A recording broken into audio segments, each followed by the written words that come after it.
Hello everyone, and welcome to a video that I have been waiting to make for quite some time, and that I'm sure some of you have been looking forward to quite a bit.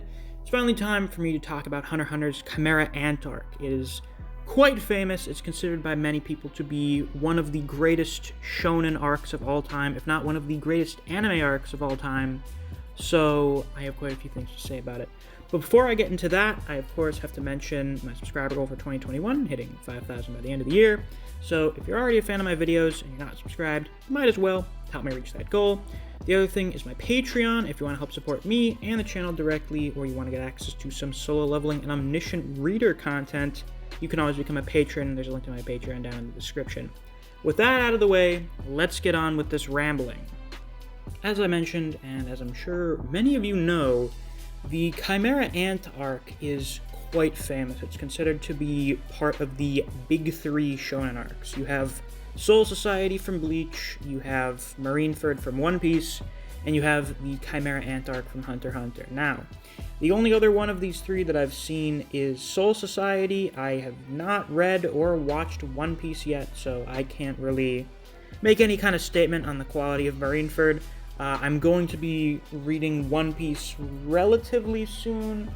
I'm trying to decide if I want to wait until I finish Toriko, because I also kind of want to start reading Tokyo Ghoul, because I've heard some really good things about the manga, and I've just kind of been in the mood to start it. But who knows? I may just start reading 3 series simultaneously. I mean, why not? But if the quality of these two arcs is anything to go on, then Marineford's probably pretty amazing. But yeah, Chimera Ant has quite the reputation as being fucking amazing, of just being an outstanding, solid 10 out of 10 arc. Now, I had pretty high expectations for Soul Society when I watched that, because I'd pretty much heard the same thing about it. So I went into it with those kind of expectations, and I wasn't disappointed. My expectations were met. And the situation with Chimera Ant was very much the same. I went into it with some fairly high expectations, and those were met as well. So, I should probably talk about the things that I like about this arc, and then the, couple of things that I don't really like, because I do say that Chimera Ant is a 10 out of 10. I don't think something has to be perfect to be a 10 out of 10. Just that the problems are not really, so big that they significantly harm my enjoyment of it. So, for starters, the writing. The writing of this arc is outstanding. That's kind of a theme for most Hunter x Hunter arcs, or at least some of the big ones. Like, York New City is also amazing. That's also a fantastic arc. It's much shorter, it's much more compact, everything is a little more fast-paced, I would say, in York New. I'll talk about the pacing a little bit. That is something that's a little bit of a negative, but I do think the writing for this arc was really good in a lot of aspects. You had the character writing. Most of the characters were fairly complex, understandable. You could understand their motivations. Those who, weren't super deep generally weren't that important, but they still kind of played into some of the themes of the arc. I'd say the best part of the writing would be 3 characters that I'll talk about. I think they do the best job of sort of representing the themes of this arc, or the big main theme, which is, of course, the nature of humanity. Yes, it is one of those arcs about the human condition, and it does a pretty good job addressing it.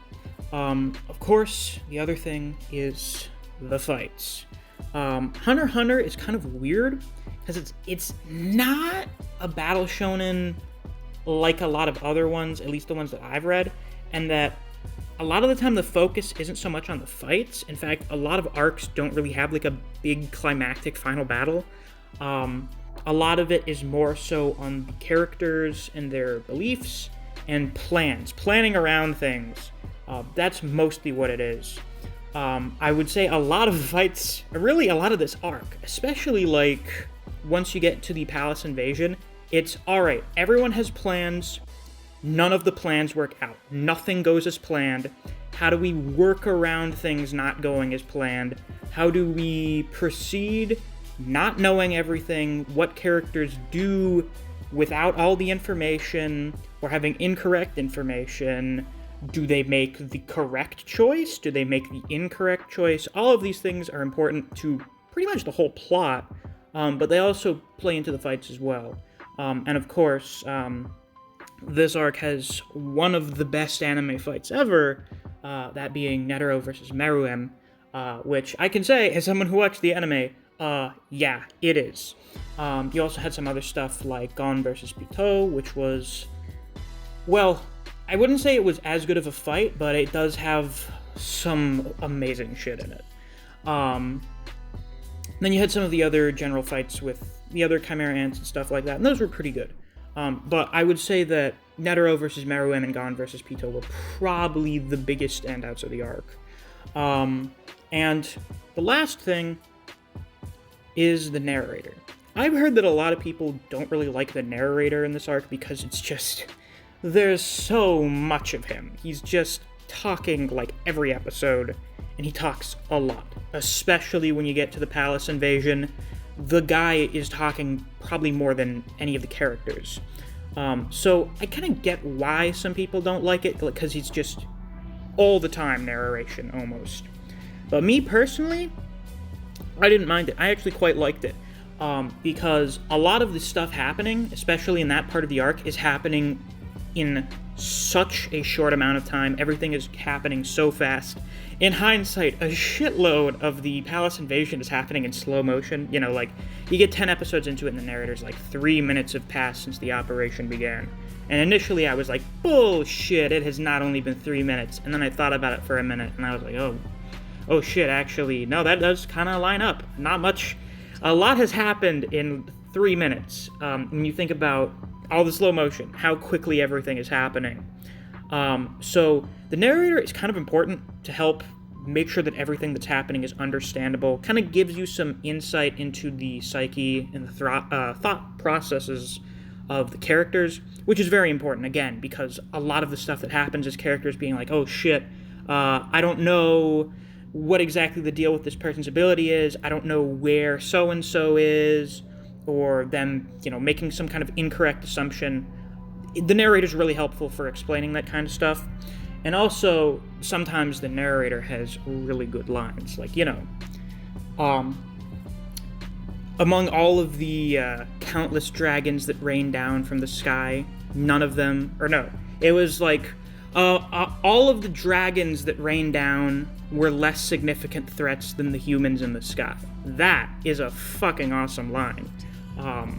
Yeah, I really like lines like that, where it's like, you know, all this shit that's, like, extremely dangerous and life-threatening, it's not as dangerous as life-threatening as that one motherfucker over there. Like, way worse than any of this shit. Big fan of that. So, yeah. Those are the things I like. So basically, most of the arc I really like.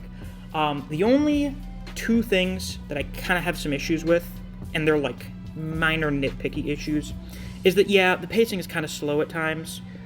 More so in the first half of the arc when they're going into NGL. Actually, the NGL pacing is pretty alright. Mostly during the training arc. Training arc did kind of drag a little bit. I feel like it didn't need to be as long as it was. But it had enough stuff in there that I liked, especially Knuckle. I love Knuckle so much. He's great. It had enough stuff in there to, like, keep me entertained, so I wasn't hating it. It was just kind of like, this feels like it could have been a little shorter than it was. And the other thing, which also relates to the training section of the arc, is that thing with Palm and Gon.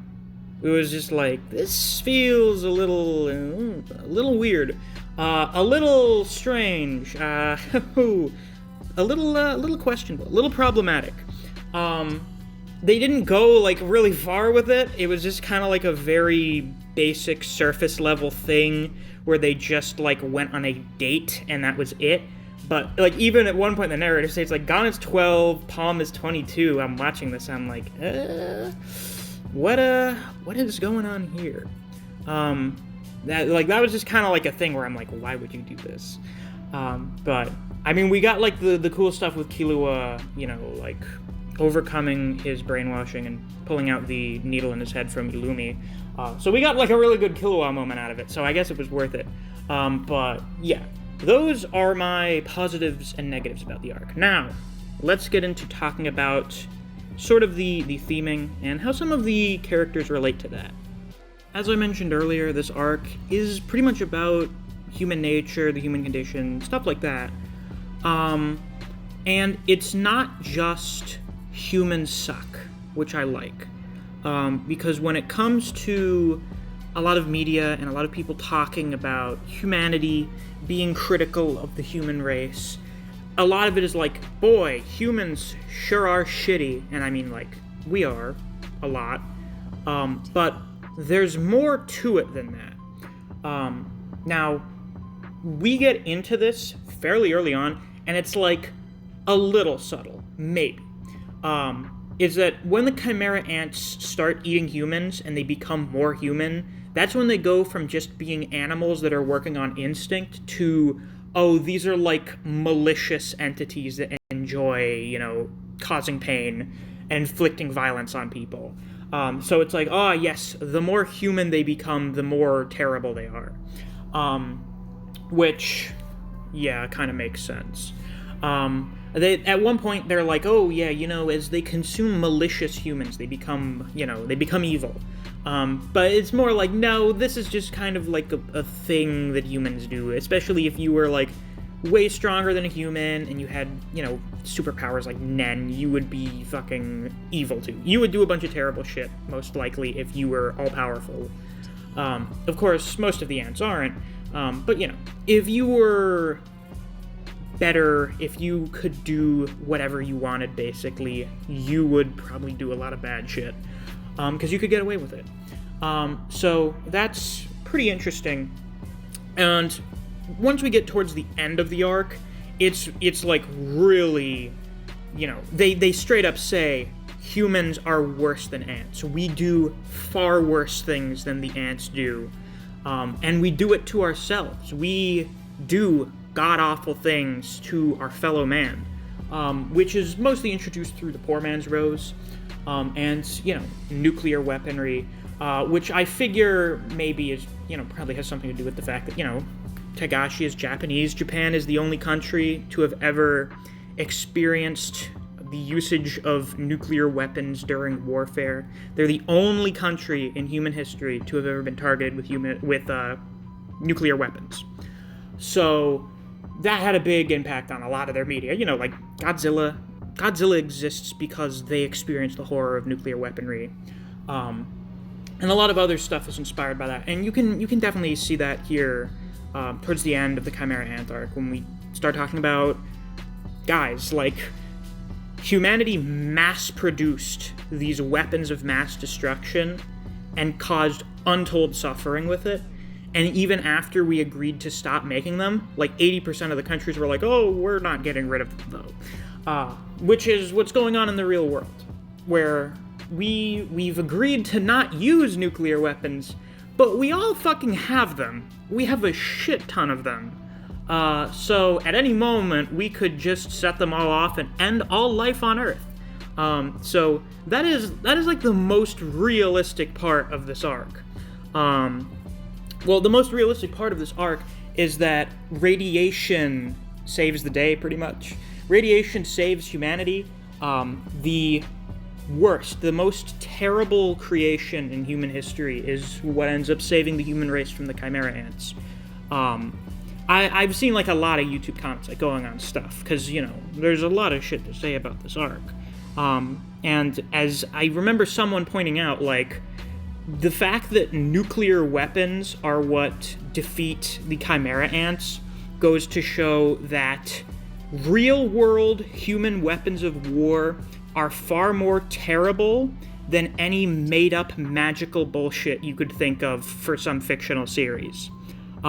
Which I think is a pretty strong message for this arc. Now, there are three characters, I think, that kind of encapsulate the different aspects of humanity and really, like, sort of the overall themes of the arc. First of which is Netero, and I think Netero is a fairly neutral representation of humanity, though that may not be super accurate. It's that he shows off both the good and bad aspects of humanity, so he's not really neutral, because Netero is someone that has shown what is possible for a human being to accomplish. He dedicated decades of his life to pursuing martial arts to the point where he surpassed his limits and became unbeatable by anyone else. Like, even Meruem is like, it was madness. You are fucking insane for doing what you did. Like, no normal person would do this. But you show what's possible for an individual human to accomplish. So, in that regard, Netero very much represents sort of the positive potential of the human race. But on the other hand, you then have, the end of Netero's life, where he uses the poor man's rose, which kills Meruem in the long run. It poisons Meruem and Poof and Yuppie, and indirectly kills Kamugi. And as a lot of people have pointed out, if Meruem did not want to take the fight with Netero away from the palace to the weapon testing grounds, all of those people that had been summoned to the palace would have died. They would have been annihilated in a nuclear blast. Like, not even just the other hunters that were part of the operation. All of those innocent people that were there would have died. Which shows Netero was kind of willing to do really fucked up stuff. Though that's kind of reflective of Netero's character overall, because Netero is not a good person. I don't know if Netero is necessarily a bad person. I'd say he's more amoral, in that he doesn't really care about other people, or he doesn't care about weak people. Netero likes people that are strong, people that have, dedicated a lot of time to their pursuits of strength, or to whatever they're good at, I guess. Though Netero is really more of like he's a lot like Hisoka, actually, in that his whole thing is, wanting to fight strong people. He likes when people are really fucking strong.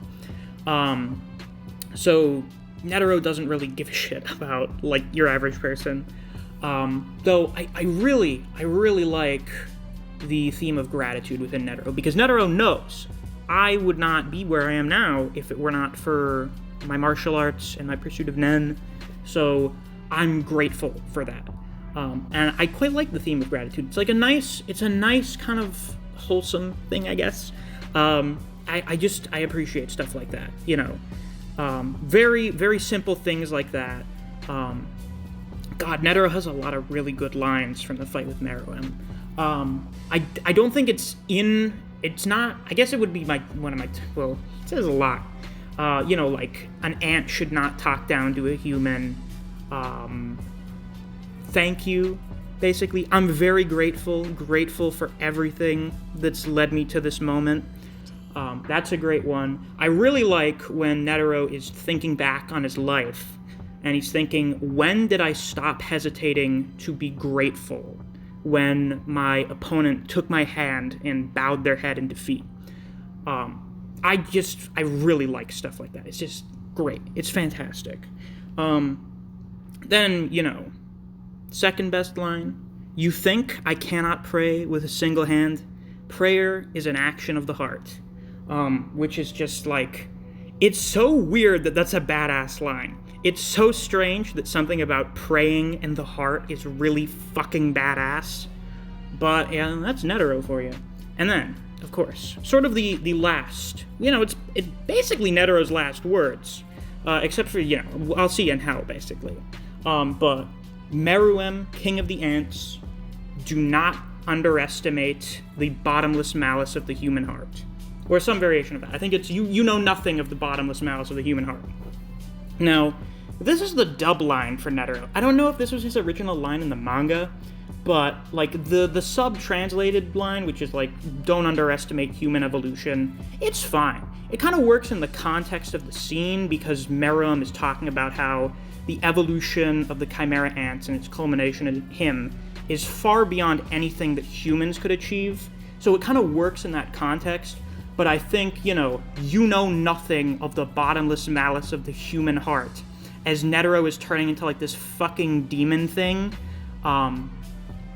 is a way more impactful line and does a much better job of driving home the fact that humans are kind of fucked up at times. Humans can be really fucking malicious and evil in various circumstances. Now that we're on the topic of human malice, we should probably talk about our protagonist, Gon. So Gon is a character that I was kind of ambivalent on for the most part. I think he's like not the most compelling character ever. I do like the idea that Gon is also kind of amoral and that he doesn't care about good or bad. He just cares about what he finds interesting. But Gon, like your average shonen protagonist, is a stupid, naive child. As soon as Kite got his arm cut off and they left him behind, I was like, Kite's fucking dead. I knew Kite died at some point, and I was like, oh shit, this is where Kite dies. But when they get back, and Gon's like, dude, don't worry about it, Kite's alive. Kite would never let that thing kill him. He's definitely in hiding, waiting for us. I'm like, oh, Gon, no, he's dead, Gon. Like, he's fucking deceased. There's no saving Kite. And then, we go to the scene where Pitou has his head, and I'm like, oh, fuck. So then, you're basically setting up sort of a tragic irony where you all know that Kite is dead. But Gon doesn't believe it. Or maybe he does. Maybe Gon is in denial. That's possible. I've seen some people say that. Where Gon knows, like, in his heart, that Kite is dead. But he can't bring himself to believe that, because Kite is like, he's his dad's friend, he's the person who introduced him to what it means to be a hunter. Kite being dead is not something that he can really deal with in his mind. But, once he finds the reanimated Kite, when he meets, the Kite being controlled by Pitou's Nen, he has that line where he's like, Kite isn't this weak. This isn't Kite. I'm just like, oh, fuck. Those lines, for some reason, always hit me really hard. It reminded me a lot of Yamamoto's line in Thousand Year Blood War, where what the fuck was his name? Driscoll was using Chojiro's Bankai, and Yamamoto is saying, oh, Chojiro, you must be mortified to see this. The Bankai that you cherished so much was not this weak. Shit like that. That hits really hard for me. But after that, the light kind of leaves Gon's eyes. And there are a few moments where the mask kind of slips, where he's like saying shit, like very blank expression, and his eyes have no light in them. Which is weird, because Gon has been a very starry-eyed person for most of the series. So when he does that, you're kind of like giving him a side-eye, like, you alright there, buddy? When they find Pitou in the palace, and she's healing Komugi, that is probably one of the best breakdown scenes I've ever seen. Because Gon is so fucking pissed off at Pitou, and he can't fight her. Like, Gon is not going to fucking murder Pitou right now because Komugi would die. And Gon's not just going to kill some random person. He probably might have, if it weren't for Killua telling him off. But for the most part, before Gon loses it completely, he is so fucking angry. Why are you healing this girl after what you did to Kite? That's not fair. How could you do something so terrible to Kite, who was a good person, and now here you are healing this random girl? What the fuck? I'm like, damn. I mean, you kind of got a good point. You got a really good point, Gon.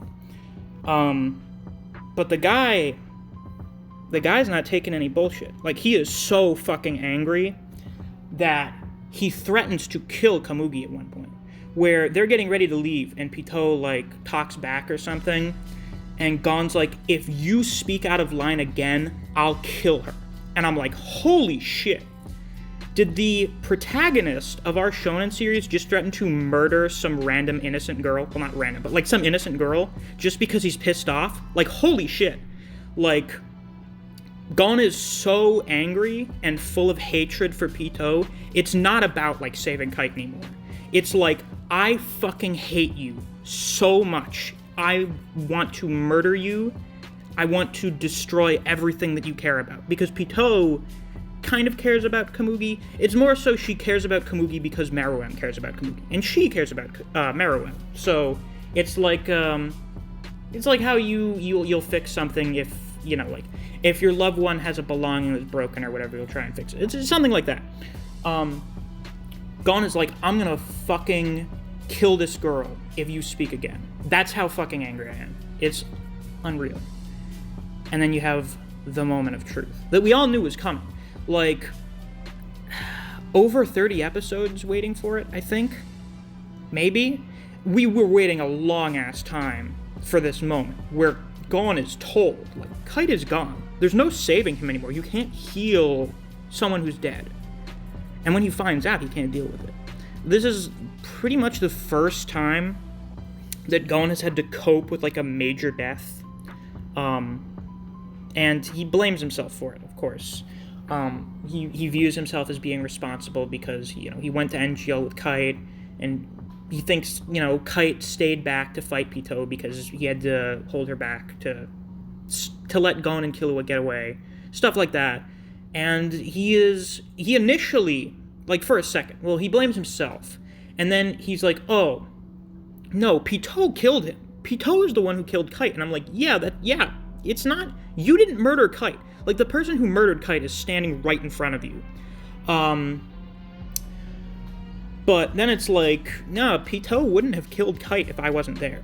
He wouldn't have had to worry about protecting us. And his brain cannot handle it. And he gives in to his murderous intent and his despair. The bottomless malice within the human heart is so great that Gon decides, I don't care if this is the end, so I'll use everything. First of all, that's a great line.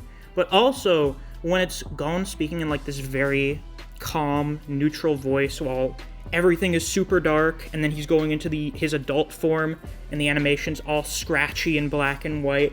It's, I don't want to say haunting, because that sounds like kind of like, calm down, you're being a little overzealous here. But, like, it's creepy, I guess, if you want me to say that. It is haunting. Like, him saying this in, like, this very calm, normal voice, while he is, like, physically fucking losing it,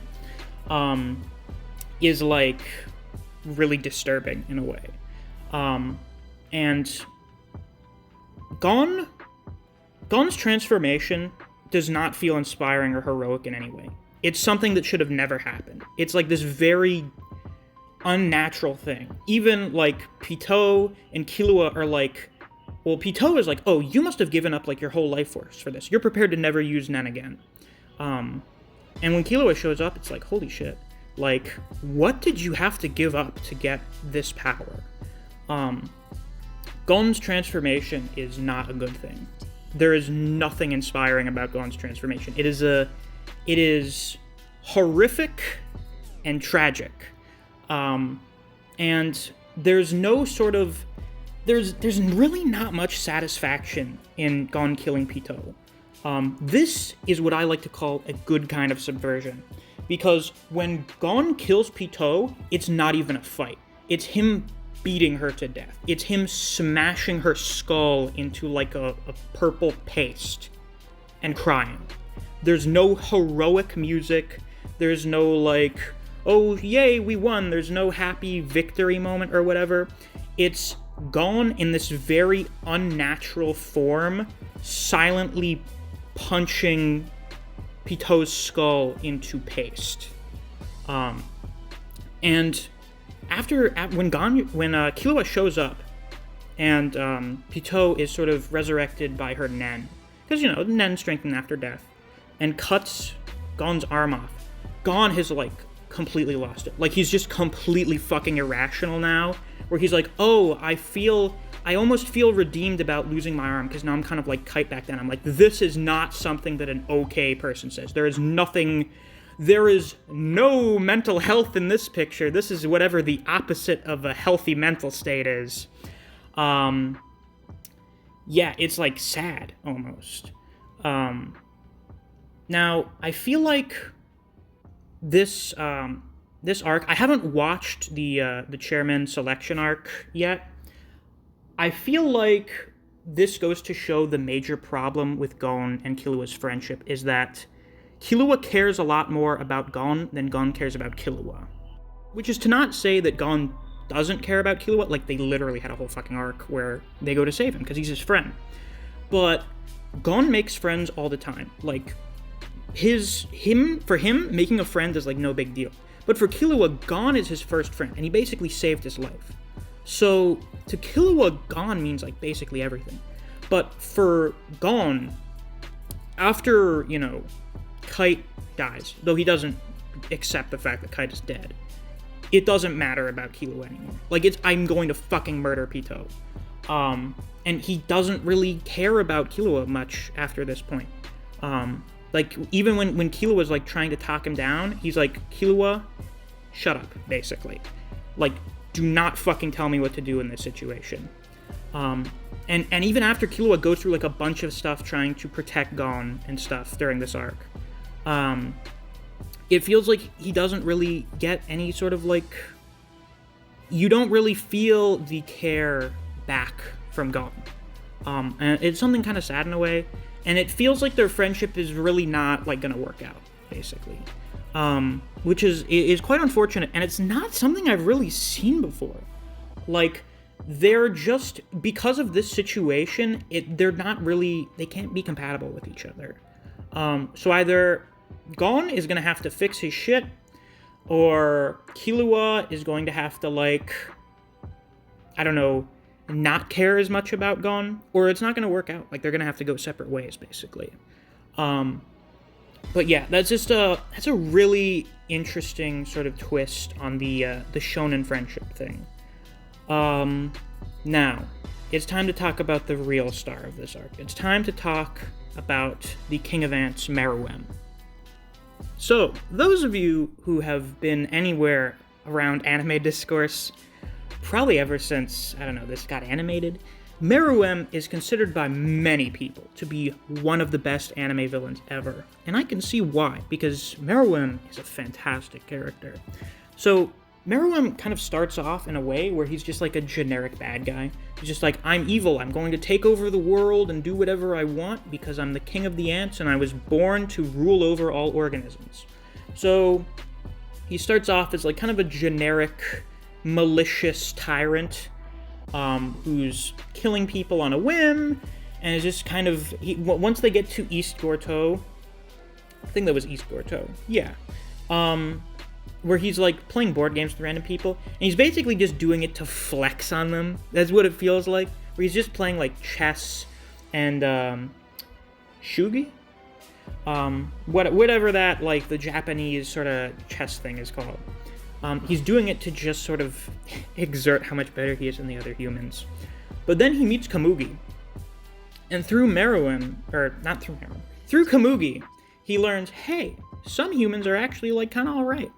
Some humans are actually pretty cool, and there are some of them who, in various fields or in terms of various traits, will always be better than me.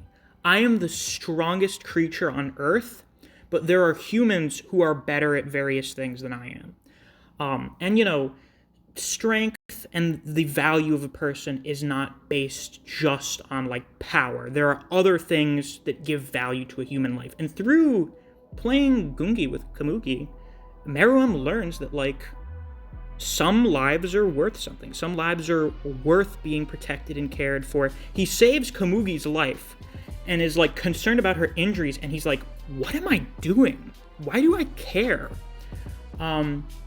It's just really fascinating to watch how he develops. As Netero says, Meruem is wavering between being an ant and a human, and he doesn't realize that these two sides aren't compatible.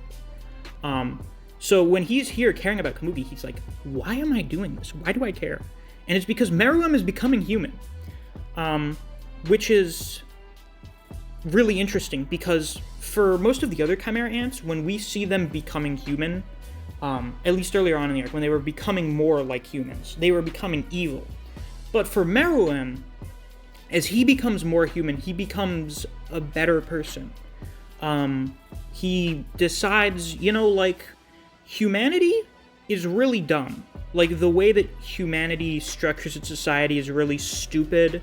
The way that on one side of this sort of pointless border, like this imaginary line, children are starving to death, where on the other side there are fools that don't do anything, that have everything they would need. So I'm going to take over, and I'll create a world so fair that the very concept of inequality will be forgotten. Because with my immense strength, I have the purpose. As someone as strong as I am, it's my job to protect the weak who deserve to live, which is a very interesting caveat, where it's not just protect the weak, it's the weak who deserve to live. Normally, it's, oh, the weak don't deserve to live at all. Only the strong should survive. But in this case, some weak people are good and have admirable qualities, and they should be allowed to live. Which is a very interesting philosophy. It's fairly unique, I think. And I just I fucking love when Meruem has lost his memory. Like, he kind of has amnesia for a bit, which felt kind of weird, but I really loved when Welfin says Kamugi, because Meruem's trying to figure out what he's forgotten. Poof has been trying to stop Meruem from remembering her, because he feels that if Meruem forgets about Kamugi, he'll go back to being the ideal King of the Ants, because Poof is really more loyal to his ideal of what the King of the Ants is than he is to Meruem. He's more loyal to the idea of the king than the actual king himself. But when Welfin? I'm not sure actually how I'm supposed to pronounce his name. When he just says Kamugi, because he's trying to think of, like, the one word that he can convey to the king, before he gets killed. The moment where Meruem remembers, and you just see, like, this beautiful landscape that they're both sitting in, and the two of them are just sitting there playing Gungi, and Poof sees this, because they're, like, connected now, and he's like, oh, I see. So, like, I've lost. Like, he cares about Kamugi way more than I even could have imagined. There is no way. I've failed. That was a really powerful moment. And when we get to, I think, like, the last episode of the arc, where Meruem is, like, going to kneel to Palm, because that is how badly he wants her to tell him where Kamugi is. And she's crying, because she understands, like, what this means, that Meruem would be willing to do this just to go and see Kamugi for his last moments. Like, she's fucking crying. Like, it's like, holy shit, please, you don't need to do this. I will just tell you. It's really powerful stuff. And when Meruem and Kamugi die, or well, Meruem dies, you know, good night, Meruem. I fucking cried. I cried. That is one of the most sad and beautiful endings to anything I've ever seen. It was just so good. The fact that when you cry because of the death of the main antagonist, that's a fucking piece of art. I mean, that's just amazing. So big, huge props for that. And Meruem's character is really about showing, like, humanity isn't all bad. Like, Netero shows both the good and bad aspects. Gon really shows, like, the worst parts of humanity. But for Meruem, he shows that, like, humans aren't all terrible. There are humans out there. There are parts of humanity. We have the potential within all of us to be good. Like, to be good people and to do good things for the world. And the fact that the King of the Ants shows this is pretty amazing. But I really like that the final message for the Chimera Ant arc is not just completely cynical, humans are all terrible, they're a plague upon the earth, the world would be better without us. I'm glad that it's just not that. Or it's not just that.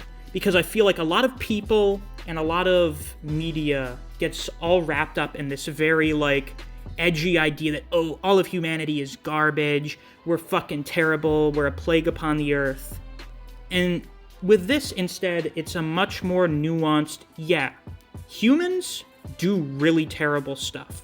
Humans have the potential to do really awful things to the world and to each other. But we also have the potential to do great things, and a lot of us are good people. And I think that is the type of message that makes something a piece of art. And I really do think that the Chimera Ant arc, at least the second half of it, is a piece of art. It's amazing. It's beautiful. So with that, that's all I have to say for this rambling. If you enjoyed, please be sure to like, comment, subscribe, and click that notification bell so you don't miss any of my uploads. I do these rambling videos occasionally, usually when I finish or catch up to some series that I think is really notable, or I really have a lot to talk about. So as I read some more manga and watch some more anime, I'll probably do more of these in the future. So if you're interested in those, you should probably subscribe so you don't miss them. But I also do a number of other series consistently, such as Record of Ragnarok, Jujutsu Kaisen, Kengan Omega, Black Clover, and Kaiju number 8. So if you're interested in those, you should definitely check out my channel. If you would like to talk some more about Hunter x Hunter with me, or you're interested in those other series, or you just like the content I produce on this channel, I highly suggest you check out my Discord server. I have a link to that down in the description. Since it's the end of the video, it's time to give a shout out to my wonderful patrons, Holly Walker, Angel Does It, Chris Redfield, Brendan Lee, Scratch23, and Moonshadow 935. Those are the people getting these shout outs today. So thank you all very much for supporting me. And if you too want to get a shout out, or you want to get access to some extra content, you can always become a patron as well. There's a link to my Patreon down in the description. Thanks for watching. I'll see you guys around. Take care.